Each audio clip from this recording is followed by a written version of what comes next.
droga também sim. Eu percebo que a cerebro distorção, Né? tem que colocar mais foi pra internação.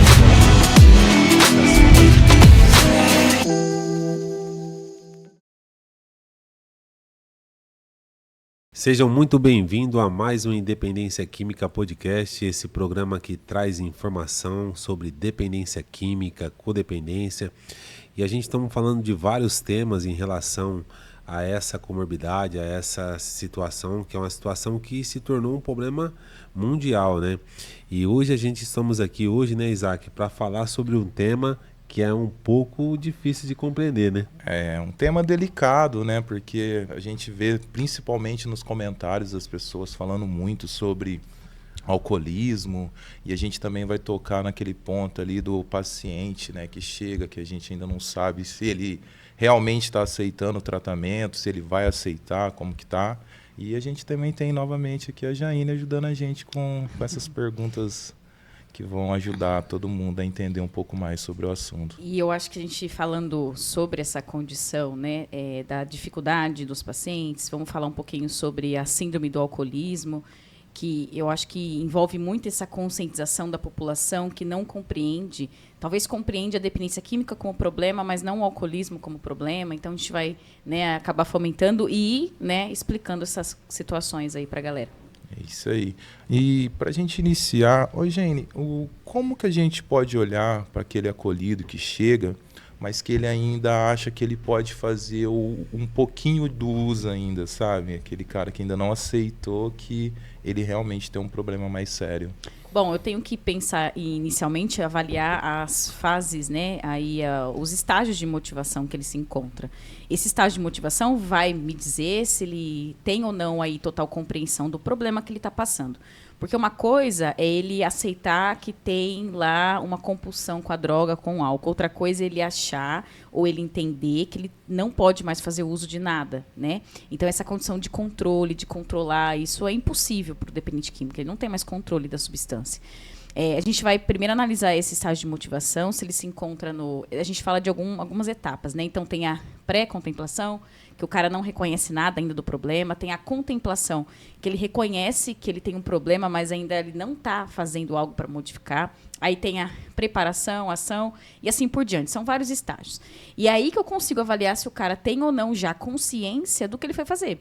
Geralmente, eles não têm essa consciência de início. Ou eles se encontram na contemplação ou na pré-contemplação, que são pessoas que talvez já vieram de outras internações, né, já tem um histórico ali de intervenções, mas que não admitiram, não aceitaram, não se reconheceram, não, de certa forma, não fizeram algo para mudar. E a gente vai começar a trabalhar esses indivíduos a partir dessa avaliação dos estágios. É muito legal a gente falar sobre isso logo de início, porque às vezes as pessoas de casa acham que só porque o paciente foi para a internação, ele quer ou ele vai mudar. Ah, foi lá voluntário, Jaine, então ele sabe que ele é dependente químico. Talvez não, mãe. Ele foi voluntário porque ele estava ali em cima do muro com a esposa pressionando, referente à separação conjugal. Então, às vezes ele vai para a internação, mas não no intuito de ir voluntariamente, mas só para, né, dar uma amenizada nos conflitos em casa. E talvez ele nem se reconheça o problema ainda. Ele parte pôr a culpa em outras pessoas e assim por diante.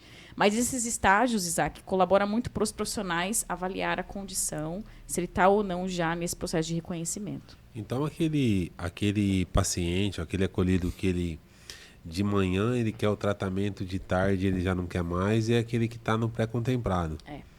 É aquele que devido... E o contemplado é aquele que devido ter passado já muita dor, muito sofrimento, a única solução se torna fazer o tratamento. Seria isso, Jaine? Seria. A contemplação é uma fase que a gente mais encontra indivíduos dentro da unidade. A maioria com reincidências, né? Então, eles reconhecem o problema, mas ainda não fizeram uma mudança significativa para isso, de certa forma, evoluir, melhorar. Então, ficam naquele discurso de que eu aceito, Jaine, eu aceitei que eu sou dependente químico, eu sei que eu tenho um problema, mas e aí, cadê a mudança, cara? Cadê as atitudes? Cadê essa conscientização? Cadê essa autogerência na sua vida e assim por diante? Não existiu. Então, essa pessoa pode ficar nesse estágio de contemplação por muitos anos. Se não existe um despertar ali, de fato, que a mudança tem que vir dele. Então, é um cara que ele reconhece parcialmente, até porque se ele reconhecesse totalmente, ele faria algo para mudar. Então, ele tem aquela condição ainda que ele pede culpar alguém. Então, a minha mãe ainda é culpada, meu patrão é culpado, meu irmão foi culpado, foi lá o meu amigo que me ofereceu a droga. Então, existe ainda essa falta de responsabilidade com a problemática. Ainda é sobre a contemplação. E não tem um tempo, então, ideal para ele sair desse ciclo aí. Ele sempre vai ficar nessa pré-contemplação.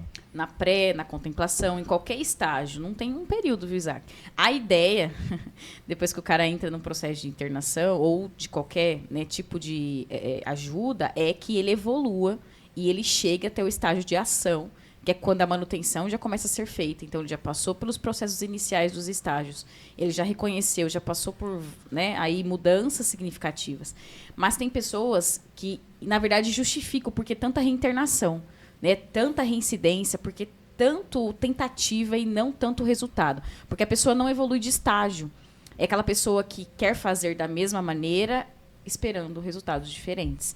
Então, Jaine, mas eu sei que eu tenho um problema com álcool e droga. Tá, mas e aí, o que você fez para mudar isso? Mas a minha família também não fez, então ele fica nesse jogo, sabe? E a gente entende essa falta total de reconhecimento, a gente entende essa falta de conscientização e, de certa forma, engajar no processo de mudança. Mas nem todos os profissionais avaliam os estágios, né, motivacionais, que eu acho que é uma parte de falha da equipe. Nós que trabalhamos com dependência química devemos avaliar os estágios motivacionais. É um dever nosso, porque está dentro do processo de dependência química, do tratamento, das internações, de qualquer tipo de acolhimento de dependência química. Então, os profissionais entram para atuar e esquecem dos estágios motivacional. Né, esquece em avaliar esses estágios. E aí o paciente, né, fica nessa corda bamba e o profissional acaba, né, também estando na corda bamba porque não tem uma intervenção assertiva diante do diagnóstico que tem que ser feito. E não é diagnóstico de CID, de DSM, é diagnóstico de estágio motivacional. Esse cara está reconhecendo o problema, esse cara não está reconhecendo o problema, esse cara já reconheceu e precisa de uma estratégia de mudança. Qual que é o diagnóstico que eu vou dar para ele? Em qual estágio ele se encontra? Então o profissional tem que fazer esse papel. Então, acredito eu que nós estamos muito atrasados em relação a tratamento, quando a gente se fala de equipe, né? De entender o quadro de cada paciente, mas a gente percebe que muitas das vezes existem as fases, né? E uma das fases é a tomar consciência, né? Conscientização. E ele tomar consciência, então, já não vai ser somente isso. Porque a gente percebe que tomei consciência, preciso tratar. Mas aí não quer mudar o que precisa mudar. E a gente percebe, até esse dia você deu uma reunião lá, e falando sobre a mentira, e a gente percebe que a mentira é algo que acompanha muito eles, quando se fala em dependência química. Essa questão da mentira, você acredita mais difícil do que o vício em si? Na verdade, todos nós mentimos, né? É um problema humano a mentira. Só que quando a gente tem que passar isso como uma maneira de conscientização, eu vou lembrar da autorresponsabilidade. Porque se a pessoa está num processo de mudança, né, de mudanças de hábitos, e que vai exigir uma honestidade profunda com ele mesmo. Porque o dependente químico, ele acha que está enganando todo mundo em uso, mas ele está enganando ele mesmo. É só mais uma, então eu vou lá buscar, minha mãe não vai ficar sabendo, minha esposa não vai ficar sabendo, mas no caso, ele não vai ser só mais uma. Ele está se enganando achando que é mais uma e assim por diante. Então, quando a gente fala da mentira no tratamento da dependência química, aí levando para esse lado, de que nunca foi só uma, né? Ou chegou ao ponto de não ser mais só uma. Né? E fazê-los entender que essa falta de controle é um critério diagnóstico para a dependência química já. Não adianta querer burlar o critério diagnóstico. Sim. E aí, quando eu falo da mentira, eu falo de mudança de hábito. Então, não adianta eu querer estar em um bom processo, evoluindo como pessoa, entregando tudo de mim, mas no final do dia eu conto aquela mentirinha e aí acaba as mentiras aumentando, e aí a tendência, né, de omitir, a tendência de ser compulsivo por algo. Porque a mentira, na verdade, é um comportamento patológico. Tem muitas pessoas que não são dependentes químicas, mas têm problemas com mentiras. A mentira seria algo para mim poder se sentir bem, algo ligado com o ego? Muito, muito. Muito ligado ao ego, ligado a essa condição de que eu não quero aceitar, eu não quero que as pessoas vejam como eu sou. Então, são vários motivos envolvem as mentiras, mas principalmente o querer passar algo que eu não sou. E o dependente químico aprende a fazer isso rapidamente. Não só tentando omitir a tentativa de usar drogas, mas a tentativa de ser quem ele é. Então, eu não quero falar para as pessoas que eu sou dependente químico. Eu falo que eu já usei droga, eu tenho um problema. Porque existe também como mentir através até do comportamento, né? Porque a gente vê o tempo todo, né? Dá um exemplo aqui, né? Uma bolsa hoje da Louis Vuitton vai valer uns 8 mil reais. E aí a pessoa compra uma bolsa inferior a essa, com o mesmo nome, seria ela tentando mostrar algo que não é. E é uma questão que a gente vê muito na dependência química, a questão da inadequação. A pessoa se sente inadequada o tempo todo e está tentando o tempo todo assumir personagem, né? Para mostrar aquilo que ela não é. E é o que nós mais vemos na comunidade, na clínica de recuperação. Tá muito ligado à autoestima isso também.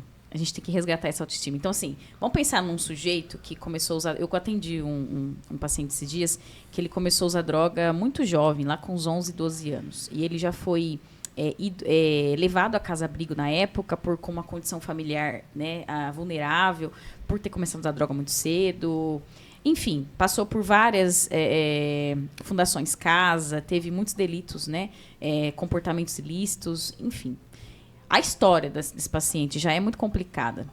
E aí ele virou para mim e falou assim: Jaine, o que eu tive na vida de bom? Nada. Eu nunca tive nada na vida. Eu não tive nada nem para perder, porque eu não tive nada. A única coisa que eu tenho é a minha vida. O resto eu não tenho, eu não construí nada na minha vida. Hoje ele tem já seus 20 e poucos anos.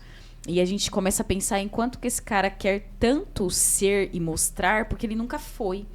E aí a mentira envolve muito mais isso. Então, ele tem um celular que não é o celular que, né, é socialmente aceito. Sim. Então, ele fala que tem. E assim por diante, outras coisas. Então, ele quer se envolver, ele quer estar naquela turma de aceitação. Eu quero que as pessoas me aceitem. Eu quero ser visto, valorizado. Porque ele chegou a uma conclusão comigo que ele nunca teve nada. E aí a gente tem que começar a trabalhar não a mentira, mas por que a pessoa está mentindo. Que é a mesma coisa da droga. Não é a droga. Por que a pessoa usa droga? Basicamente isso. Você acredita, então, que o dependente químico, não só o dependente químico, como as pessoas normais também, que não usam drogas, tem algumas versões dentro deles? Todos nós temos. A diferença é quem eu quero apresentar hoje. Mas o dependente químico acontece que ele tem um problema maior. E aí isso acaba agravando as recaídas e é o processo de manutenção. Então eu sempre friso com ele. Não é um dependente químico único ser mentiroso. Mas o dependente químico não pode mentir. É isso. Não pode. Não pode. Então quer dizer, mentiu, está no processo de recaída. Tem que começar a se avaliar. Opa, Jaine, mas é uma mentirinha. Os caras vão me crucificar por isso. Jaine, mas é uma mentirinha. O que tem eu falar que eu fui em tal lugar e não fui? Tá, mas começa por aí. Eu falei esses dias numa reunião. A recaída não é na droga, né, diretamente. É indiretamente, porque diretamente é o meu comportamento. Depois que a droga chega na recaída, né, ou lapso, enfim. Ou volta ao uso, inclusive. Mas primeiro é o meu comportamento. Depois vem a droga. Então, essa mentira faz parte de um comportamento recaído. Então, quando eu falo dependente químico não pode mentir, é que o dependente químico não pode errar ou dar brecha para o erro. Então, vamos corrigir aqui. Ele pode errar, desde que ele corrija. Porque se ele continuar errando e achando que isso não vai, né, ter consequência, ele vai recair. Ô, Jaine, tem muitos dependentes que chegam ali que eles aceitam que eles são dependentes, eles entendem que eles já estão no processo já há algum tempo. Só que tem alguns que não aceitam, tem alguns que eles ficam, né, fingindo que está tudo bem, que não, eu uso só final de semana. Como que faz para acolher esse tipo de dependente? É viável realmente internar nessa fase? Olha, a gente estava conversando esses dias sobre essa questão de ter condições de responder por ele mesmo, e falamos um pouco sobre política pública, sobre as condições atuais, legais, né? Quando o indivíduo está numa situação vulnerável, se colocando em risco, em auto e heteroagressividade, é viável, sim, essa intervenção, porque ele não responde por ele, né? Então ele está numa condição ali de risco para ele e para os outros. E esse cara que está em risco, talvez ele tenha consciência do problema, mas ele está em um uso tão profundo que no momento da intervenção ele não quer aceitar. Mas tem muitas pessoas que aceitam as intervenções e também não reconhecem o problema.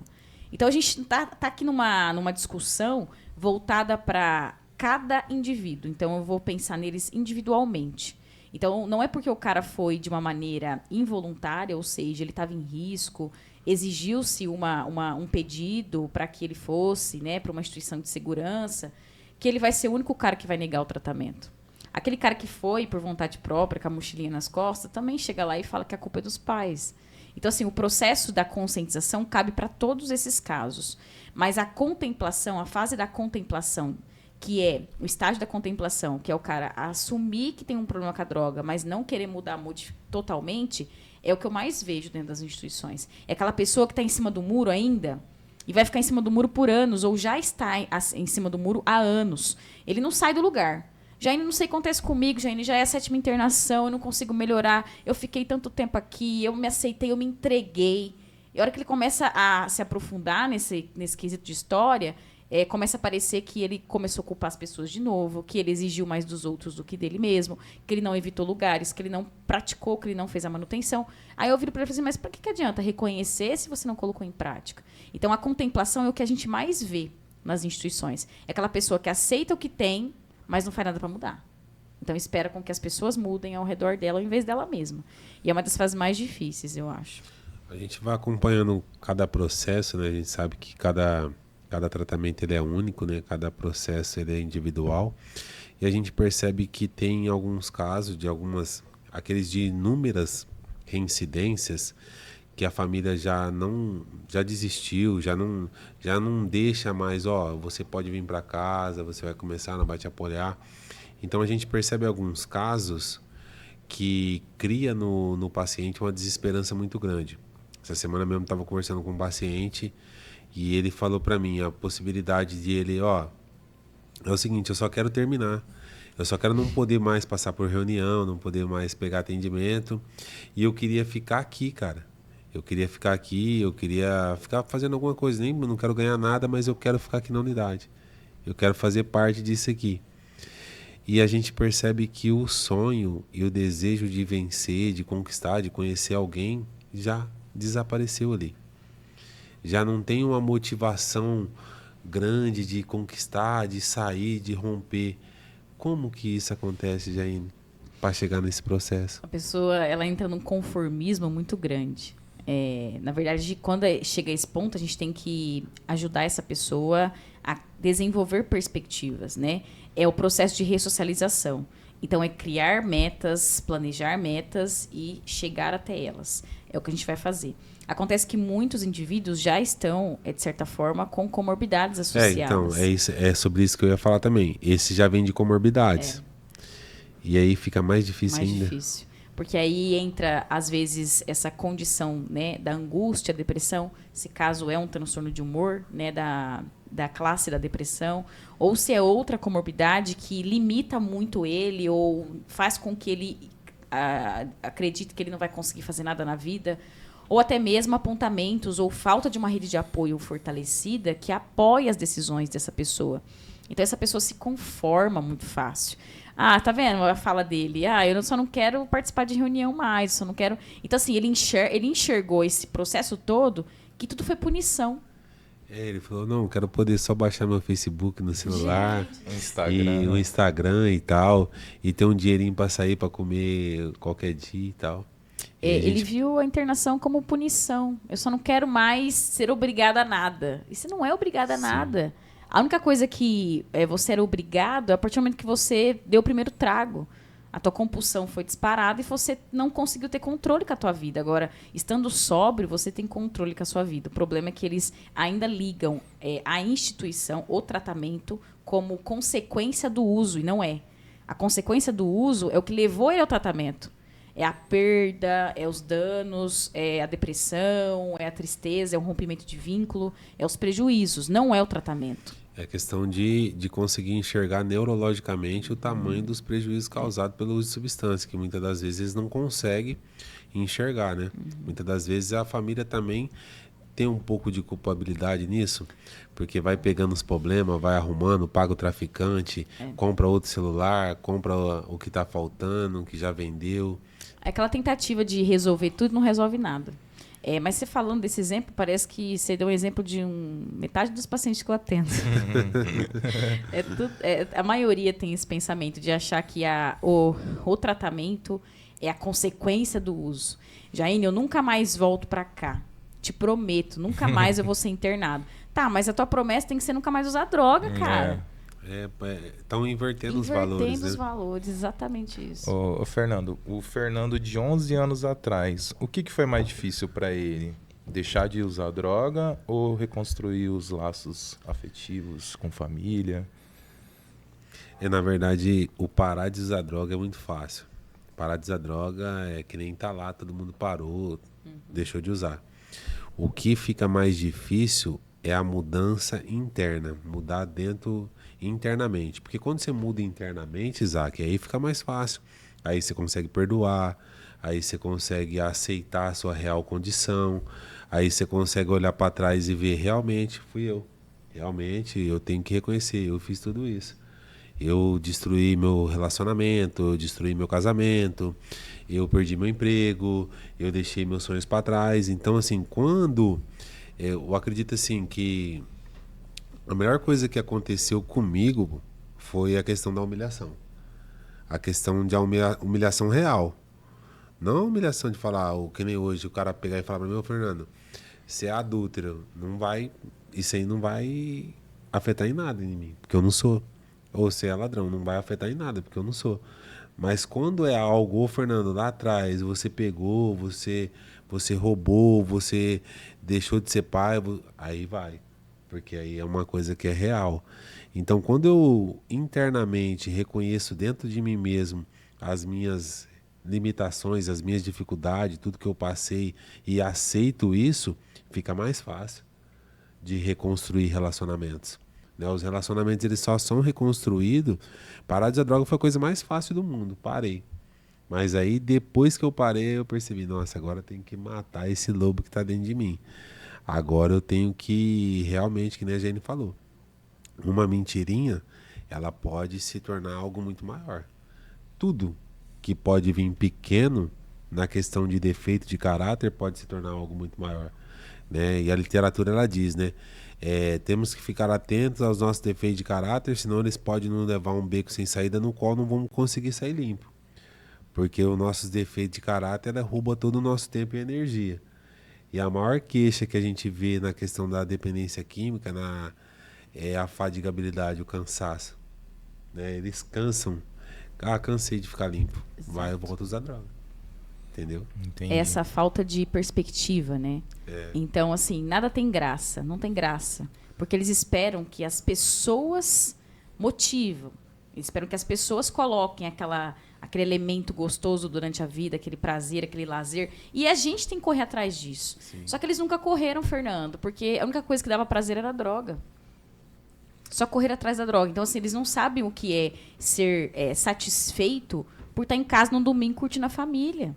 Verdade. E a gente precisa resgatar isso dentro deles, né? E esse resgate valoriza o porquê evitar comportamentos inadequados. Por que não mentir? Por que não enfim. Né? Então, assim, essa valorização, cara, você vai perder o que você conquistou. E se ele não conquistou nada, ele não tem o que perder. Então, ele vai sair da unidade, vai ficar uma semana, vai procurar um bom emprego, vai ficar nessa... deu tudo certo, olha só, tô curado. Passou uma semana, as coisas voltam como eram. Porque a gente percebe também que eles conseguem passar muito fácil pela dor, né? Por exemplo, o cara ele ficou reclamando o tempo todo que estava difícil, que era uma dificuldade muito grande de ficar longe, que ele queria voltar a trabalhar, voltar para os relacionamentos. Em menos de 24 horas voltou de droga. Em menos de 24 horas. Ou seja, aqueles 180 dias difícil se apagou em menos de 24 horas. Por quê? Porque decidiu usar novamente. Então a gente percebe o quanto que é difícil. Mesmo várias intervenções da equipe dentro do processo, mas a gente percebe que tem alguns casos que vai ser desafiador. E esse cara está na contemplação. Pode ter certeza absoluta. Tá esse cara está na contemplação. Ele reconheceu, Jaine. Você tem que admitir que ele reconheceu. Reconheceu, mas ele não fez nada para mudar. Está na contemplação. Então, é a maioria dos casos, como eu falei para o Isaac antes, a gente está pegando pessoas que estão no meio do caminho. E são pessoas que a gente tem mais dificuldade em trabalhar, porque parte do processo elas conhecem, elas só não praticaram. Então é mais difícil pegar aquele cara que está no meio do caminho do que aquele cara que está iniciando muito a trajetória. Mais difícil, muito mais difícil. Por quê? Porque é por conta da grandiosidade? Por conta dos defeitos que vai aparecer ao longo do tempo, por conta dessa condição de superioridade. Pô, eu já sei, Jaina, já passei por aqui. Jaina, eu já sei tudo, eu fiz um curso lá, eu sei. Então, assim, essa condição de sabedoria não quer dizer que é conscientização. Então, a gente vai separar o que é sabedoria e o que é conscientização. Cara, você sabe o que tem que fazer, mas a conscientização é você pôr em prática, é isso ser aplicado na tua vida. Então, não adianta só frequentar as reuniões e ter conhecimento sobre. É importante você reconhecer e pôr isso na sua vida. Isso é conscientização. Porque informação a gente pode passar de várias maneiras. A sabedoria, na verdade, é um nível de informação que você tem que outros não têm. Ótimo. Parabéns para você. Mas e aí, você aplicou na tua vida? Não. Cadê a sabedoria? Entende? Então, assim, é difícil a gente contestar ou até a gente fazer intervenção com pessoas que sabem do problema, mas que não modificaram os comportamentos. Eu vejo que ali na clínica, ali no centro terapêutico, eles estão num ambiente seguro. Então ali eles estão protegidos, né? Mas o que eles deveriam entender que realmente acontece depois da internação? A verdade. Frustração. Eu tive uma experiência esses dias de um paciente que teve uma frustração dentro da unidade. Ele já está no processo de ressocialização. Ele teve uma frustração muito grande, né, sobre esse retorno para a reinserção social, para a sociedade. E a gente conversando sobre isso, ele estava muito chateado. Falou, nossa, gente, estou muito chateado, muito desanimado. E aí a gente pensou, mas você achou que ia ser diferente lá fora? Porque a gente não vai ter tudo o que a gente espera. A frustração é uma das piores armas para a recaída. Porque as pessoas têm a ideia de que vai sair, vai ser só flores. E eles saem falando, Isaac, eu sei que não vai ser só flores, mas a cabecinha deles vai ser só flores. Nossa, vai ser muito bom chegar em casa, ter a minha intimidade, a minha privacidade, comer o que eu quero na hora que eu quero. Mas e quando isso não for mais importante ou interessante? Ou suficiente. Ou suficiente, exatamente. E aí, depois? O que você vai fazer? Porque você vai ter uma notícia ruim, você vai receber uma resposta que você não gosta de receber, você vai ter que fazer coisas que você não gosta de fazer. A vida é essa. Então, são indivíduos que, muitas vezes, nunca se contrariaram ou ninguém contrariou eles o suficiente para eles amadurecerem. E aí, chega lá fora, eles têm que fazer isso por uma pressão social. Aí, recai. Então, mas acredita, assim, que a maioria das frustrações são o próprio dependente químico que busca. Porque eles entram, na maioria das vezes, naqueles 4 níveis de frustração, né? O primeiro, eu tenho que... Ele acredita que ele tem que fazer um monte de coisas, já dentro do processo ele já fica planejando o que ele tem que fazer, tem isso, tem aquilo, e na verdade ele não tem que nada. Ele tem que fazer aquilo que for necessário fazer somente. E de repente ele coloca outro, né? Ele tem que, aí ele transfere para o outro, que o outro tem que. Ou senão ele volta lá, eu tinha que, olhando para trás. Nossa, você falou um negócio agora sensacional. Em todas as questões. Ou senão ele fala, não, mas ela tinha que... Então, eles montam toda uma construção daquilo que eles acreditam que tinha que acontecer. E, na verdade, o que se torna? Frustração. Acaba se frustrando. Porque construiu a frustração. Racionalizou um monte de coisa. Nossa, você deu um exemplo agora maravilhoso. Que, assim, tá para sair em todos os episódios e não sai. Você falou agora. Essa condição da irrealização. Eles idealizam uma irrealidade, que não é realidade para ninguém, mas para eles vão ser realidade. Sim. E ficam nessa confusão, nessa briga interna, nessa disputa, nessa perda de foco ao que deveria de fato fazer, e depois vira para a psicóloga e fala, eu não sei o que está acontecendo comigo, Jaine, eu não consigo ficar limpo. E é justamente parte disso que você falou. Idealizam muito, racionalizam muito, direcionam coisas que eles não têm o poder de fazer. Se eles não têm condições, ou ainda não tiveram condições de direcionar a própria vida, como que eles vão direcionar deles e ainda de outras pessoas, do que deveria acontecer? Então, eles planejam que as coisas vão ser perfeitas. E não vai, de fato. Eles montam uma novela achando que todo mundo vai seguir o roteiro. E nem ele segue. Nem ele consegue seguir o roteiro que ele criou. E é por isso que acontece a recaída. Você falou uma coisa maravilhosa agora. E, na verdade, está dentro desse paciente em contemplação. Como que ele vai ficar criando situações? Então, ele reconhece o problema. Ele vai ficar criando situações porque ele ainda está imaturo o suficiente para pensar que ele tem que viver a realidade. Ou que o que ele tentou fazer não deu certo, tem que fazer diferente. Mas ele está lá batendo na tecla que ele vai fazer de novo a mesma coisa e vai dar certo dessa vez. Eu queria chegar também dentro do que a gente estamos falando, porque o que eu vejo também é que muitas das vezes a família também faz isso. Hoje eu atendi uma pessoa, fiquei 20 minutos com ela no telefone, porque estamos chegando ao final de um tratamento e ela me falou assim, ó, eu já tô sabendo, na hora que me ligaram que está chegando ao final, já me deu até um calafrio, já comecei a pensar como que seria. Eu falei, não, mas a senhora não tem que pensar como seria, porque dessa vez foi um tratamento diferente. Não, mas eu acho que ele tem que ficar mais tempo. Eu falei, não, aqui não é uma instituição de longa permanência. Aqui é uma instituição de processos. O processo terminou, está terminando. Então ele precisa voltar embora. Ah, mas então está o tempo todo dizendo, racionalizando o que não aconteceu, que talvez não vai acontecer, mas que ela acha que vai acontecer devido à racionalização. E aí eu percebo também que muitas famílias, não é todas, mas muita família quer fazer a transferência de responsabilidade. Ou seja, a clínica tem uma responsabilidade, só uma. Fazer o processo de tratamento para dependência química. Mas aí quer transferir a questão de médico, a questão de isso, de aquilo, tudo para a clínica. Jogar toda essa responsabilidade. Como que você vê isso? Nossa, eu vejo isso como uma composição, é um conjunto de problemática muito difícil e delicado, porque a gente está tratando pessoas. E o paciente ele não vem sozinho, né? Sim. Ele vem com o cachorro, com o papagaio, com a mãe, com o pai, vem com todo mundo. Então, a gente tem que dar esse suporte. Então, assim, o suporte é dado, mas como você falou, o papel da instituição é que o paciente passe pelo processo do tratamento. Ponto final, tá? Então, a gente está ali como profissional para dar feedbacks, para auxiliar, para deixar essa família ciente da evolução, da não evolução e assim por diante. E isso já é um trabalho muito difícil. Falando do ser humano e desses exemplos que você trouxe referente a essa ideação e racionalização, já é difícil fazer um trabalho ali com uma pessoa, um paciente. Imagina a gente estando, né, em uma ala com vários pacientes, o número de pacientes, já com as famílias tudo junto, então, né? Aí eu penso nessa família que quer terceirizar, que é a mesma coisa que o paciente faz. Ele terceiriza a recuperação dele em outras pessoas, a família terceiriza a responsabilidade dela com o paciente para outras pessoas, que no caso somos nós, mas no caso a gente tem que visualizar isso como uma oportunidade de mudar a família. Porque se a família não demonstra, fica difícil a gente trabalhar com ela desse jeito. Então eu percebi que essa família quer terceirizar, essa família está tendo esse comportamento, eu vou ajustar essa família. Família, vamos conversar?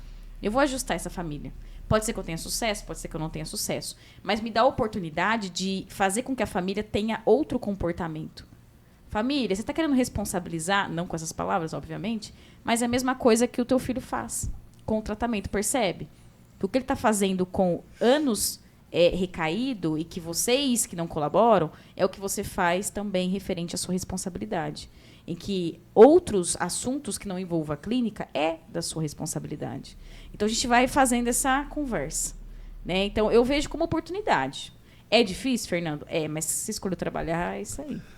Ontem, a Jane deu uma reunião falando de responsabilidade e maturidade. Aí, logo depois, um acolhido ele veio até mim falando, né? Pô, cara, todo mundo me cobra responsabilidade, mas ninguém me ensinou como eu devo ser adulto sem a droga. E aí ele me perguntou, como que eu faço isso? Aí eu falei, poxa, boa pergunta. Que importante o que você falou agora, né?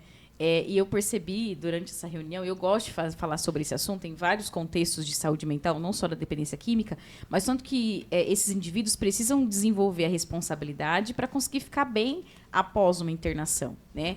Porque a internação não vai resolver a vida deles, vai fazer parte da resolução, mas eles precisam resolver a vida deles, não é internação. Mais uma vez a gente fala da terceirização, né? A família achando que internar cura as pessoas, não cura ninguém, mas faz parte do processo de mudança. Então, quando a pessoa ela nunca teve responsabilidade e quer desenvolver responsabilidade, ela tem que pensar nos benefícios de ter responsabilidade.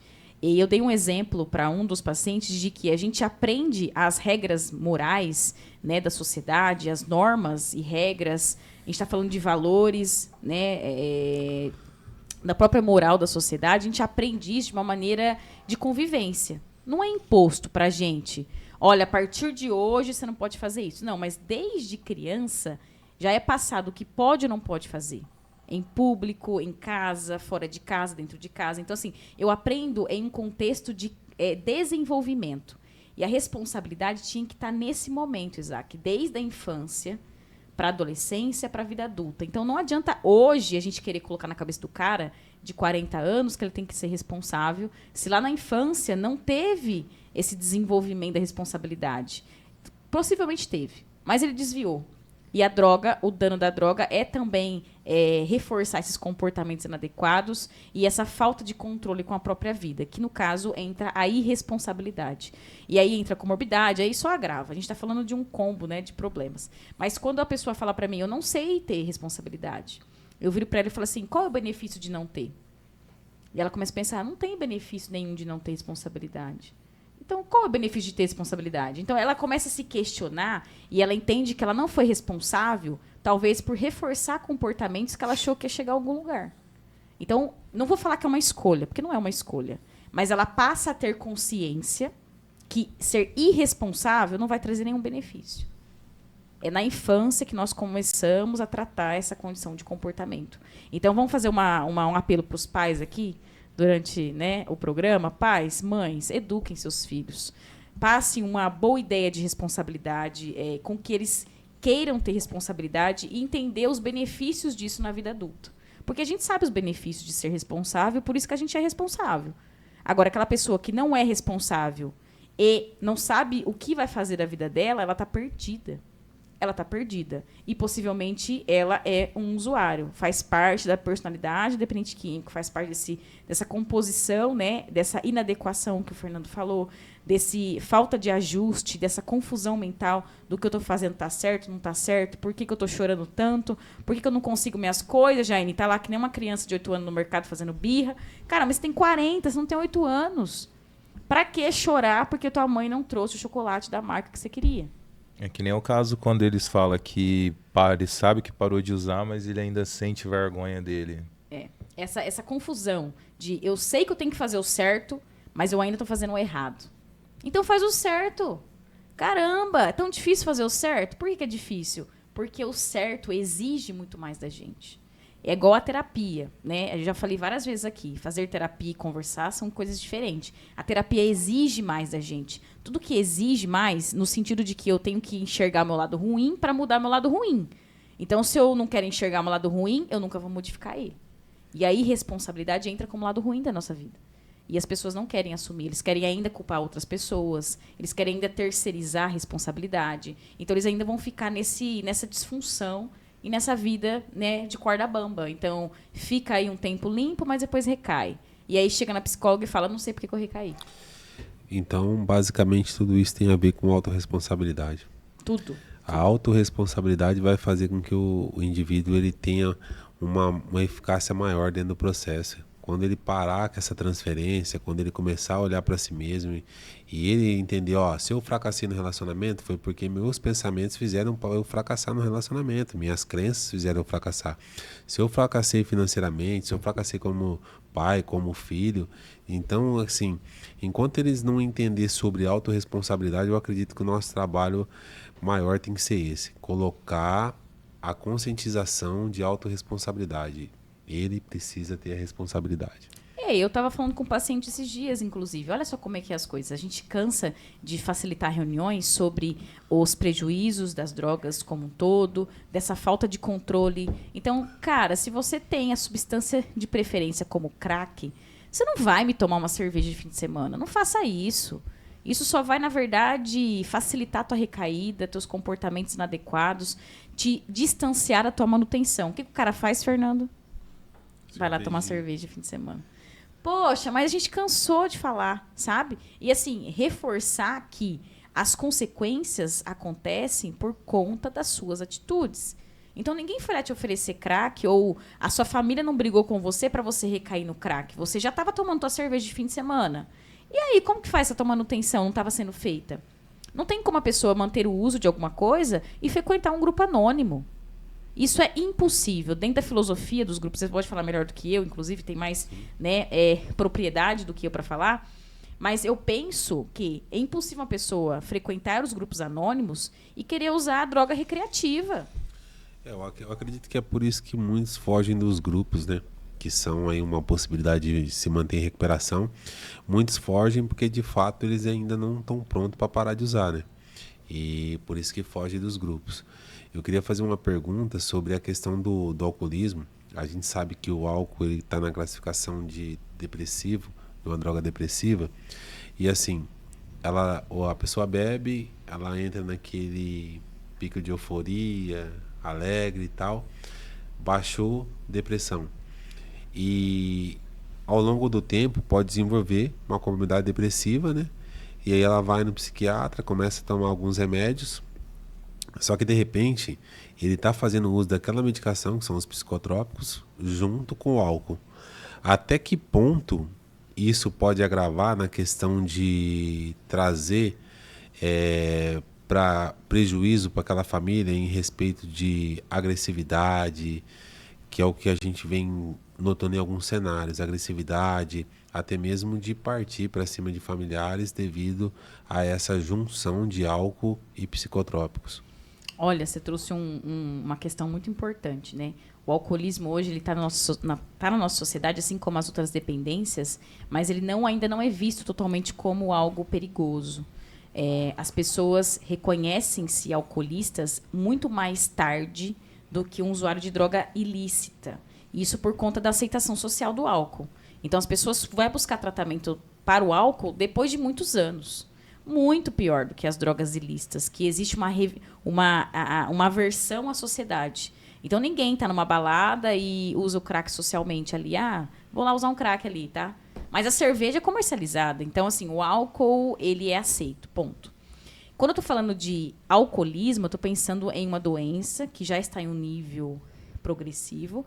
Então, a síndrome alcoólica ou a dependência de álcool, que se envolve nesse transtorno por uso de substância, porque o álcool é uma substância psicoativa. Ou seja, a pessoa já tem ali sintomas e critérios que se enquadram na dependência do álcool. Então, ela tem síndrome de abstinência, ela já tem perda de controle, danos sociais, psicológicos, físicos. Então, se enquadra em todos os critérios já. Então, já tem todo esse problema para resolver, além de parar com o uso de álcool. E aí entra a comorbidade associada. Então, o álcool, muitas vezes, serve como uma substância X para melhorar o efeito de outra ou para apagar o efeito de outra. Então, o álcool ele é associado a outras drogas também. Mas o álcool ele tem um efeito depressor. Então, ele pode até aumentar o pico de alegria da pessoa e aquela famosa coragem. O álcool ele não dá euforia como a cocaína, mas ele dá coragem. É o que as pessoas falam. Jane, eu fiz uma entrevista com homens universitários no mestrado e a maioria dos relatos comecei a beber porque eu era tímido e eu queria chegar na menina. Então o álcool dá essa sensação de poder, né? Isso aqui é uma droga depressora. Eu vi isso hoje no Instagram, a propaganda de uma cerveja, o cara ficar mais confiante, chegar na mulher, tomou uma, criou coragem e foi lá falar com ela. E ele dá coragem mesmo, por isso que as pessoas usam. Só que sabe o que eles não contam na propaganda? É o estado depressivo que o álcool deixa posterior ao uso e a grande chance da dependência ser instalada. E o quanto que é difícil tratar, né? Que eu estava vendo também o depoimento do Hulk, e de uma apresentadora que fazia o Esporte Espetacular, e ela falava, a apresentadora falava, eu estava vendo meu pai morrer, e meu pai foi morrendo aos poucos, só que eu não tive como fazer nada, porque a gente não tinha a consciência que aquilo que ele estava fazendo, que era o uso de álcool, ia trazer o tamanho prejuízo que era a morte. Então, eu fui acompanhando aos poucos meu pai morrer. E o Hulk também deu esse depoimento, falando, todo o dinheiro do mundo que eu tenho e eu não consegui fazer nada e fui vendo meu pai morrer aos poucos. Então, o que a gente percebe é que não é só difícil da gente entender que o álcool é droga e o quanto que é difícil a gente entender também que vai levar à morte e que é uma doença que precisa tratar e o quanto que é difícil tratar. Uhum. E além das comorbidades associadas. Quando você fala de depressão, ela está numa classificação de transtornos de humor. Então, a depressão é um transtorno de humor que é crônico, quer dizer que não tem cura para o resto da vida. Então, ela precisa tomar um remédio, como você falou. Então, já existe uma disposição ou uma predisposição à compulsão. Então, esse cara parte para a compulsão de compras de jogos ou a compulsão por medicamento. Então, ele se torna ali hipocondríaco, ou seja, passa a abusar do remédio contra a prescrição médica. E aí só aumenta, agrava o problema. E aí ele bebe lá de vez ou outra, junto com o remédio que ele tomou. Então, o remédio já corta o efeito. E vira essa confusão, Fernando, além dos danos familiares. Então, essa pessoa ela vai ter menos controle com aquele controle de impulso. Então, ele vai ser uma pessoa mais impulsiva, mais agressiva. Né? Tive contato hoje com um paciente que ele falou para mim, eu liguei para o meu irmão, Jane, fim de semana. Mas ele estava alterado. Ele bebe fim de semana, então ele fica alterado. Então, qual que é a legenda de quem faz uso de álcool? Legenda de uma pessoa que é descontrolada. Isso fazendo uso vez ou outra ou dependente de álcool. Porque uma pessoa... eu vejo muitas pessoas falar, eu bebo, mas... Aí eu fico 3, 4 dias sem beber. Então eu não sou alcoólatra. É claro que ele é alcoólatra. Claro dela, que ele é alcoólatra. Tira o álcool dele 20, 30 dias e começa a ver comportamento. Então, o que muitas vezes as pessoas não conseguem enxergar é isso.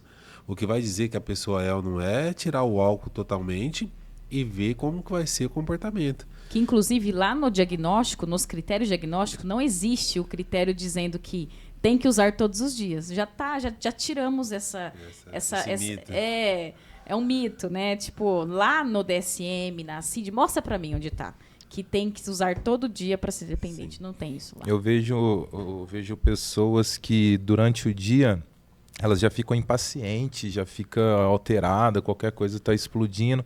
Só que aí vai chegando mais à tardezinha, ela já vai ficando mais calma, porque sabe que está chegando a hora que ela vai poder fazer o consumo. A grande parte dos critérios diagnósticos são os prejuízos que as drogas causaram para esse indivíduo, né? Então, não existe lá uma comprovação de que a pessoa tem que fazer uso todos os dias, mas ela tem que fazer um uso significativo por um período significativo da vida e os prejuízos causados pelo uso. Então, mesmo com tanto dano, a pessoa não consegue parar o uso. Então, ela sabe que o álcool traz tudo isso, mas ela não consegue parar de beber. Isso é um dos maiores critérios para ser alcoólatra, não é o uso todos os dias. Eu estava vendo algumas coisas na internet. E nós não pode deixar de falar sobre isso, porque eu acho que isso está na nossa responsabilidade de trazer esclarecimento, trazer o que realmente está acontecendo, porque muitas pessoas estão se endividando e muitas pessoas estão até mesmo perdendo até o de comer em relação ao que está acontecendo em relação às bets, às casas de aposta. Né? Então, eu queria que você trouxesse para a gente, porque desenvolvimento do jogo vai liberar dopamina e pode levar a pessoa, depois de endividada, depois de ter passando por tudo isso, levar algumas comorbidades, sim ou não? Sim. Então, porque quando se fala que a maioria das pessoas que recebem o Bolsa Família estão perdendo todo o dinheiro em relação a isso. E a maioria das pessoas que ficam em casa também o tempo todo estão entrando nesse jogo e estão perdendo muito dinheiro em relação às apostas. Até que ponto no sistema de recompensa se torna um vício? A pessoa tem que jogar quanto tempo para se tornar um vício? E como é difícil para a pessoa sair depois que ela entrou nisso? Olha, você falou de um assunto muito legal e está em alta, né? A gente viu ali algumas entrevistas e até mesmo alguns influencers sendo investigados referente às bets, assim por diante. Rolou muita polêmica, muita divisão de opinião, mas o fato é único. O tanto que as pessoas não estão nem aí com outras pessoas. Sim. Então, incentivam os jogos, incentivam as apostas, incentivam sem pensar nas consequências. Sem saber que é doença, né, Jaine?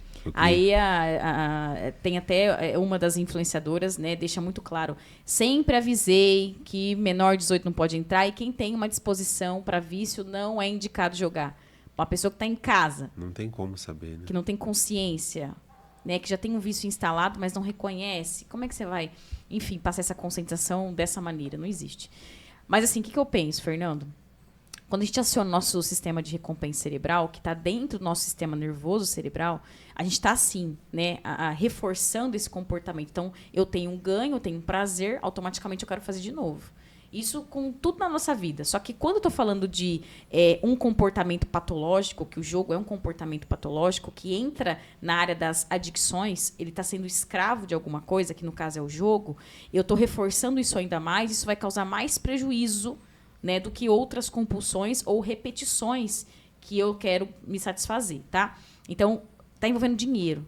Então, já tem um ganho ali, um reconhecimento ou uma necessidade. E isso aumenta muito mais a minha necessidade de jogar mais uma vez, junto com o prazer que é jogar, tá? O que as pessoas não falam sobre esses jogos. O tanto que está associado a outras doenças mentais. Sim. Por exemplo, a pessoa perdeu tudo. Perdeu tudo. Teve lá um período de jogo, ela jogou por pouco tempo, 2, 3 meses, mas perdeu tudo que tinha. Entrou numa grande dívida também. Grande dívida. Essa pessoa, ela está inconformada. Ela vai lá e tenta suicídio. E é isso que as pessoas não falam. Elas não falam dos prejuízos causados pelos danos, porque ninguém aposta ou ninguém entra, né, sabendo que vai perder. As pessoas entram achando que vão ganhar. Só que ninguém vai ganhar. Esse é o ponto. Ninguém ganha. E Todo mundo perde. Eu acredito que isso não só na parte da saúde mental, mas na parte em todas as áreas, né? Na parte do varejo, porque as casas de apostas, eles tiveram um ganho de 61 bi no ano. Aí o que você vai falar? Esse dinheiro está sendo tirado da onde? Esse dinheiro está sendo tirado da economia. Então, ou seja, para aqueles que aprovaram lá para a liberação das bets e tal, que não, eles baniram, né, o jogo do bicho, tudo que era lá atrás. E hoje eles aprovam a liberação dessas bets. Então, a bet é casa de saúde mental.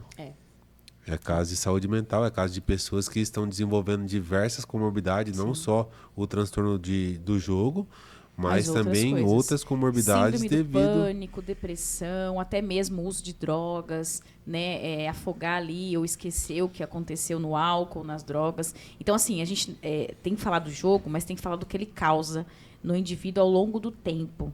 Tá? E isso é muito, muito importante, porque, igual você falou, anteriormente tinha outros tipos de apostas que foram banidas. Hoje, a nossa fase tecnológica são jogos virtuais. Então, isso facilita muito. Então, está causando mais dano hoje este tipo de jogo, né, de aposta, do que antes, que a gente tinha que ir até a lotérica para poder fazer uma aposta ou fazer em alguma instituição, algum lugar. Agora o celular, Fernando, está muito mais prático. Eu faço isso com uma velocidade muito maior. E isso, eu acredito que isso também entra no campo da inadequação.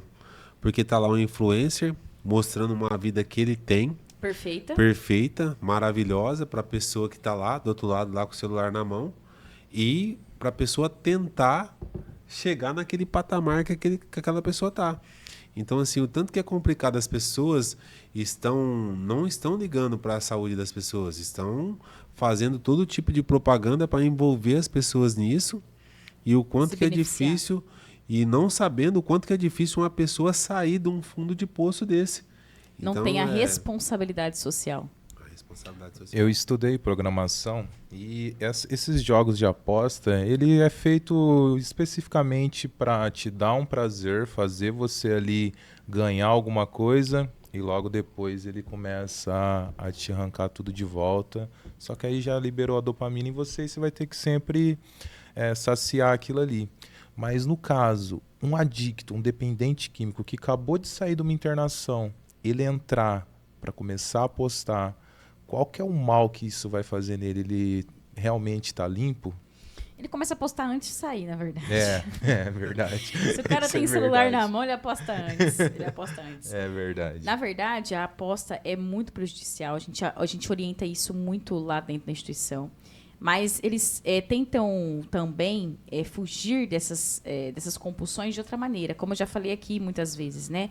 Por sexo, por relacionamento. Então, não é porque a pessoa não tem instalado no celular, né, os jogos ou mesmo esses aplicativos de apostas, que ele está na manutenção. Mas ele tem o Tinder lá e está falando com 30 ao mesmo tempo. Acaba transfere. A diferença é que ele não vai ter que a recompensa com dinheiro, né? Sim, bacana que você trouxe sobre isso, Jaine, porque a gente percebe que a maioria, eles desenvolve a compulsão pela pornografia. E aí chega na pornografia e desenvolve compulsão de masturbação, de tudo, e vai desenvolvendo diversas compulsões.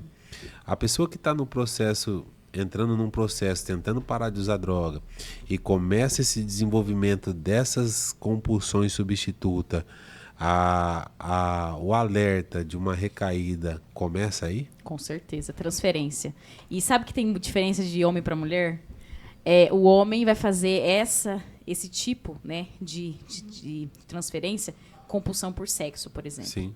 Né? Então, a pornografia, a masturbação, ou até mesmo relacionamentos, quer ser o garanhão, quer falar com todo mundo, enfim. A mulher é na alimentação, transferência por alimentação. Por alimentação. Compulsão alimentar.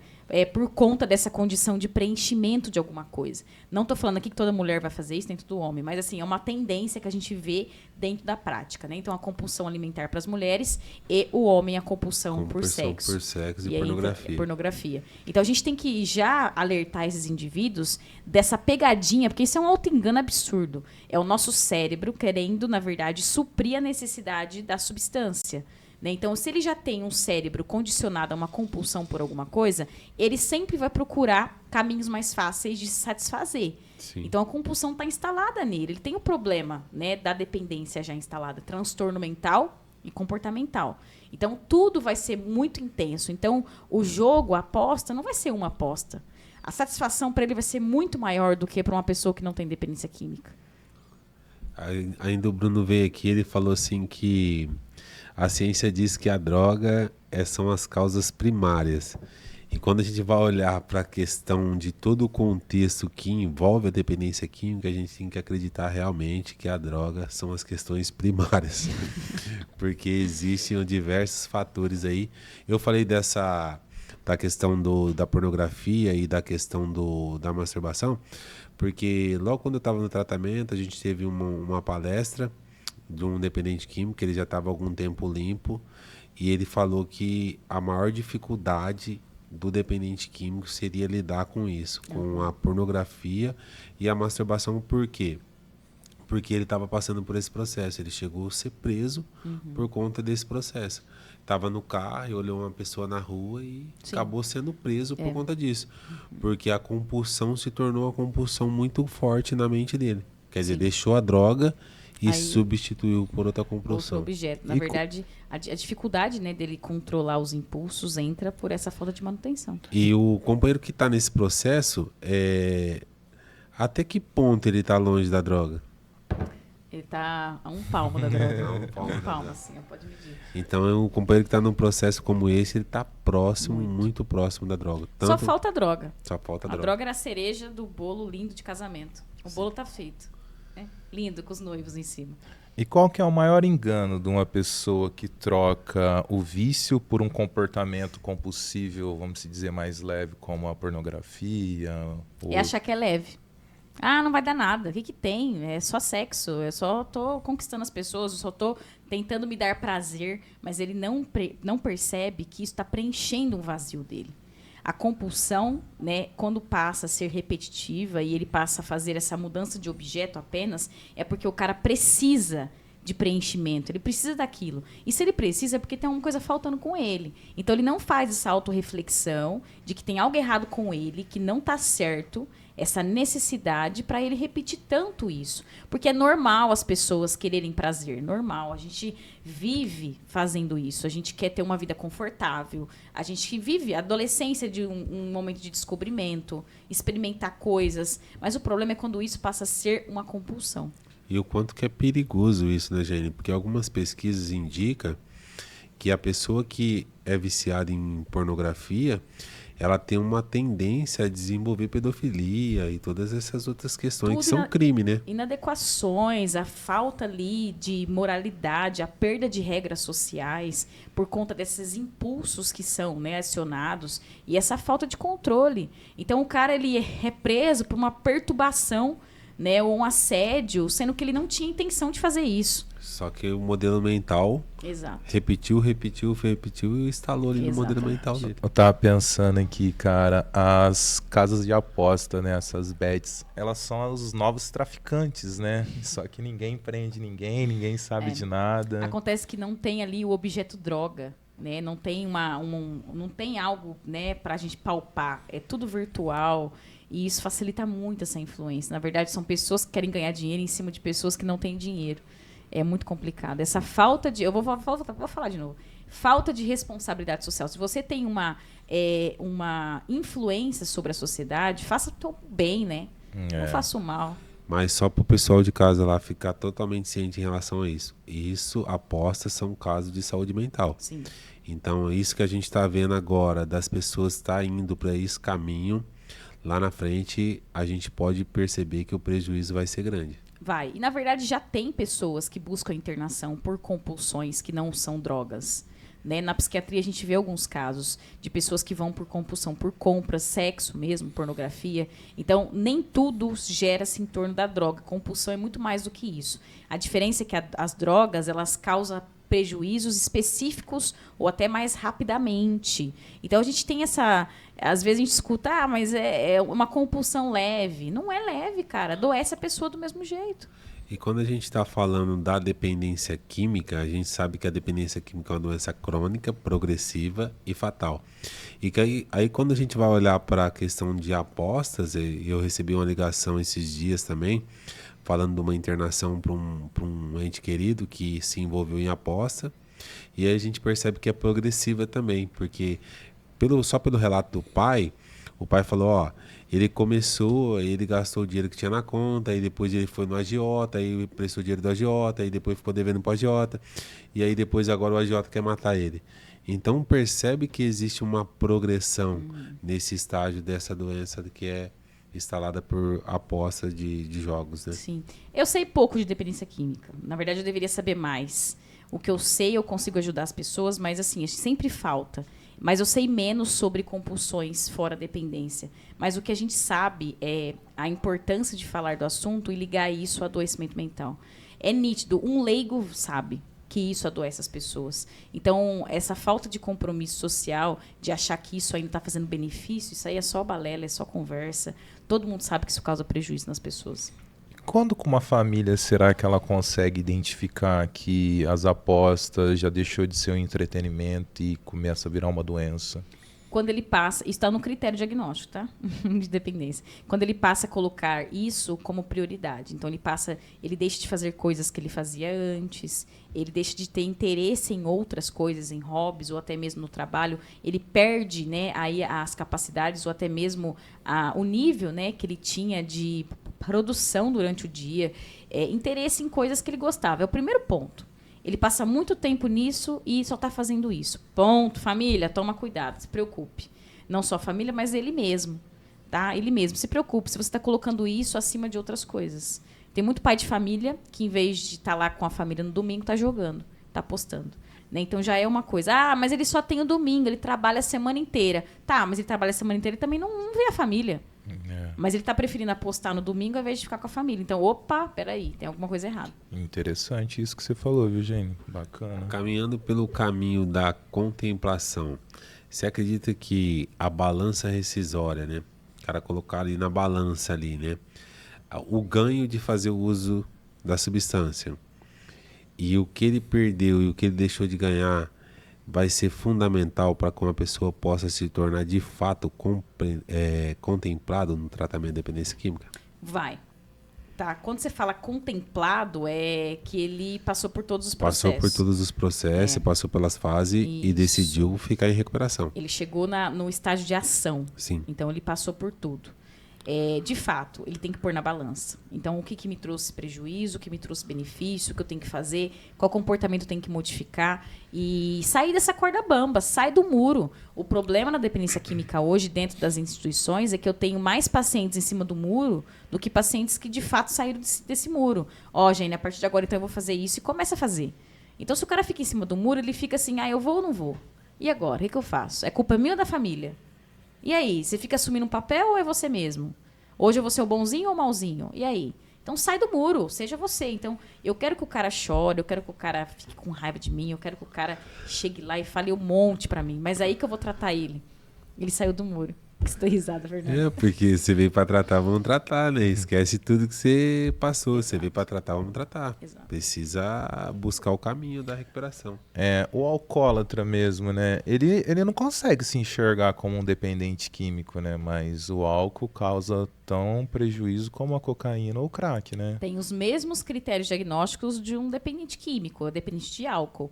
Né? A química ali está, na verdade, só modificando a substância, mas é dependente de alguma coisa. Eu acredito que os prejuízos ainda são maiores do alcoolista, né? Os critérios são os mesmos. Tá? Diagnóstico. O que muda é o número, o código. Né? Na CID-10, que a gente ainda está utilizando atualmente, álcool F10, outras drogas F19. Ponto. Só muda o número, o código, mas é o mesmo critério. A questão da abstinência. O que vai agravar no alcoolismo é a abstinência, que é muito pior. É porque no caso Muito nós viu o caso ontem, né?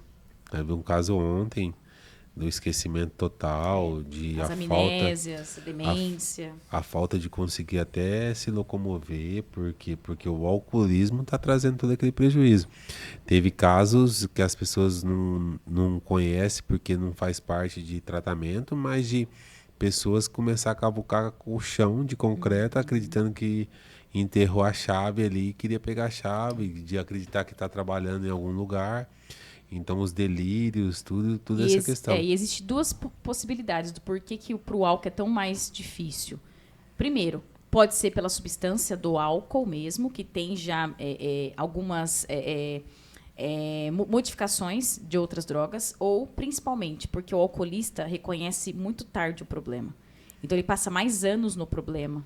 E esse que reconhece muito tarde o problema pode chegar naquele caso de, tirou o álcool, morre. Sim, a síndrome alcoólica, da abstinência, as demências alcoólicas, o coma alcoólico, né? Então, assim, estou falando que o álcool é um dos piores, mas também os usuários demoram a acordar pelo problema. Então, isso agrava muito aos critérios diagnósticos. Então, ambas substâncias são prejudiciais, mas o tempo de despertar vai colaborar para ser melhor ou pior também para essa pessoa.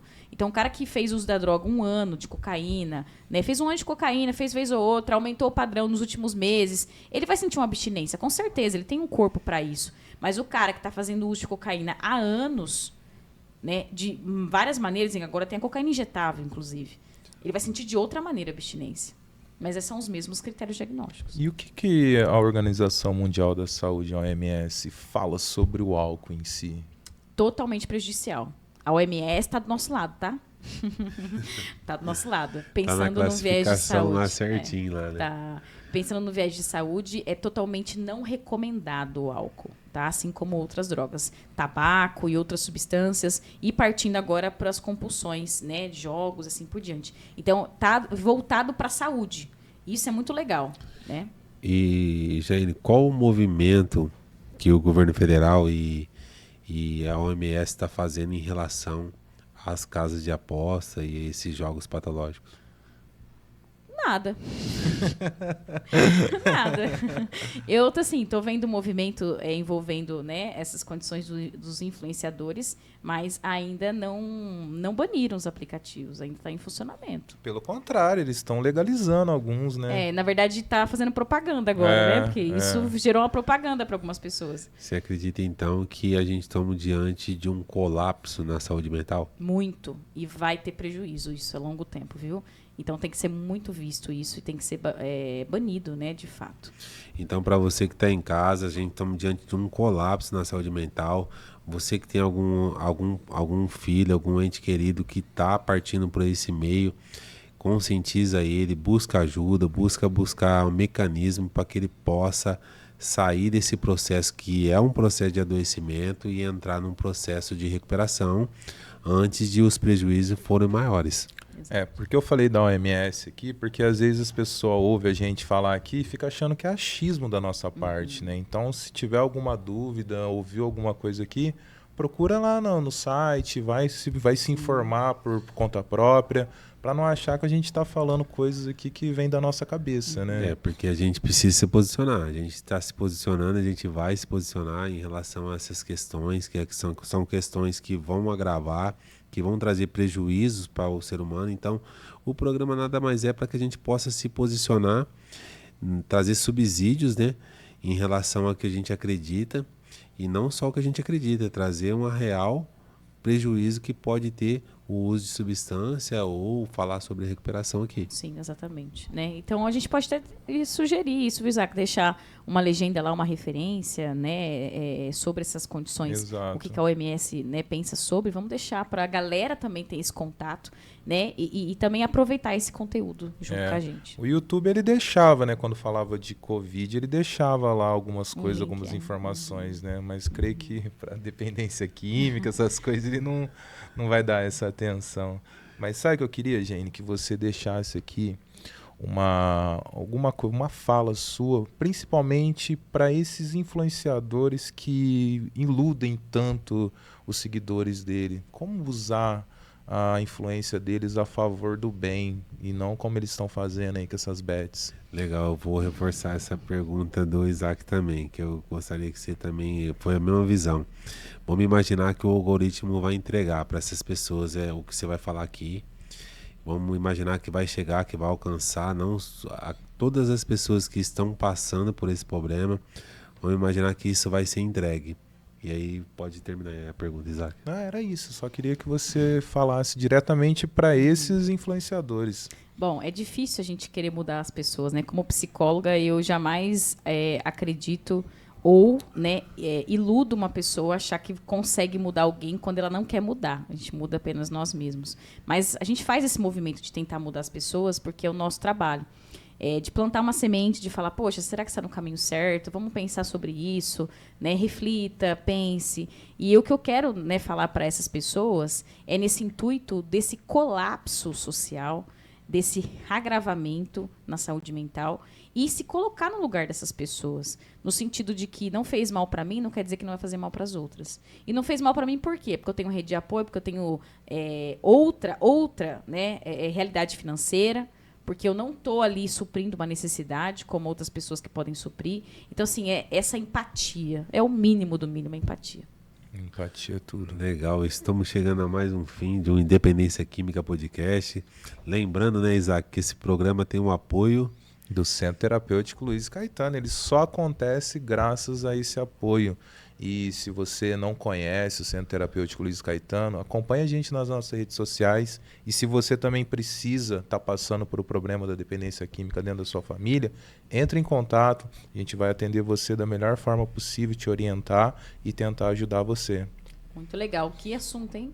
Esse assunto vai gerar uma polêmica aí. Agradecer vocês mais uma vez, fazendo parte aqui do elenco, né, do podcast. Porque a gente tinha que deixar claro isso também, né? A gente sempre fala, a convidada Jaine, ela já não é mais uma convidada há muito tempo. Do elenco. Vamos fazer as camisetas, hein, Fernando, eu acho. Fazer os brindes também. Mas é isso, gente. Estamos chegando ao fim de mais um Independência Química Podcast. Fiquem com Deus, um grande abraço. É nóis. As drogas também se... Eu percebo que essa distorção, distorção, né? Vou colocar mais.